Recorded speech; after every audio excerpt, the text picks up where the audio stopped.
Bonjour mes amis, Labdien, darbie draugi! bonne année encore. Svētīgu jauno gadu!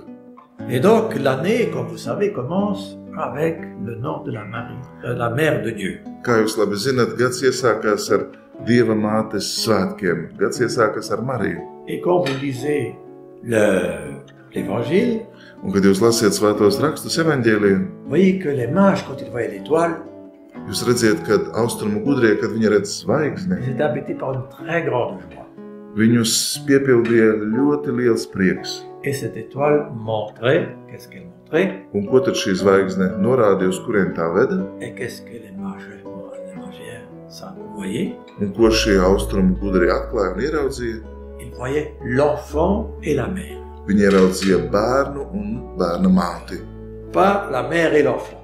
Ne jau bērna mammu un bērnu. Vous savez, nous sommes habitués quand nous voyons une icône de Marie, nous disons, ah, une icône de Marie, mais on oublie justement le centre, c'est Jésus. Mēs bieži esam pieraduši, mēs redzam Dievmātes ikonu un sakam, Dievmātes ikona, bet īstenībā ikonas centrs vienmēr ir pats Jēzus. Et donc, c'est important surtout dans votre pays en Lettonie. Un es domāju, ka tas ir īpaši svarīgi un nozīmīgi jūsu brīnišķīgā zemē Latvijā. Et dans un temps de crise, dans un temps de pandémie. Un īpaši šajā pandēmijas laikā. Que vous êtes une terra mariana.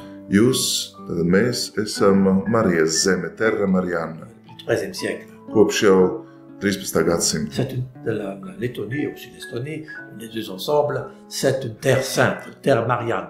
Latvija, Igaunija, tātad arī jūs esat īpašā veidā saistīti ar Mariju un šīs zemes ir novēlētas kunga mātei Marijai. Nous savons déjà l'importance d'Aglona. Mēs jau zinām, cik nozīmīgi mums ir Aglonas svētvieta. On a un peu oublié qu'il y a aussi la mère de Dieu ici à Riga.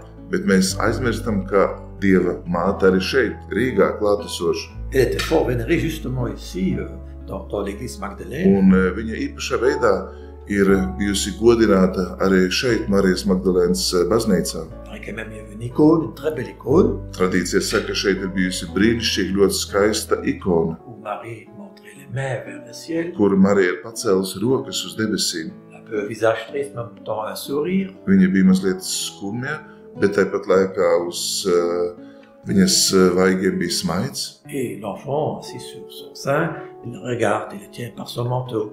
Un bērns, kas bija viņas klēpī, turējās pie viņas mēteļa. Et moi je crois au temps de crise, Marie voudrait être beaucoup plus présente à Riga. Un es domāju, ka krīzes laikā Marija gan Rīgā, gan visā Latvijā vēlētos būt vairāk klātesoša. Je crois que le temps, vous avez la vocation d'être beaucoup plus proche de Marie. Es domāju, ka latvieši jums ir šī sūtība būt vairāk par Marijas bērniem un atklāt citiem Mariju. De nous consacrer à elle Pirmkārt jau veltīties Marijai et la prier. un arī viņu lūgt, Et donc godināt. découvrir que combien elle sera une bénédiction, vraiment, Un, une protection de tout le mal qui pourrait arriver. un atklāt, kā viņa var būt par lielu aizsardzību un arī svētību, ja mēs pie viņas vērsīsimies. Je crois qu'il faudra commencer à être plus proche par elle aussi, par le chapelet, par le rosaire, Es domāju, šeit var palīdzēt rožkroņa lūgšana oui. Et de la faire connaître. un arī De vous. viņu iepazīstināt citiem un pašiem iepazīt. Et donc, mais elle montre surtout Jésus. Bet viņa vienmēr mūs norādīs uz Jēzu, uz savu dēlu. Et nous sommes ses enfants, Un mēs esam viņas bērni, vraiment ses enfants, patiešām viņas bērni, qu'elle aime beaucoup. kurus viņa ļoti mīl. Donc nous sommes une terre sainte. Tātad īstenībā mēs esam šī svētā zeme. Donc je vous demande, mes chers Lettons, Un tāpēc es jūs ļoti lūdzu, mīļie latvieši draugi bien sûr les Estoniens, un arī Igauni, ouvrez-vous à notre maman du ciel. atveraties vairāk mūsu debesu mātes klātbūtnē. Ouvrez-vous aussi cette année-ci au nom de Jésus. Un arī atveraties vairāk uz Jēzus vārda klātbūtni. Voilà ce que je vous souhaite. No sirds es jums to novēlu.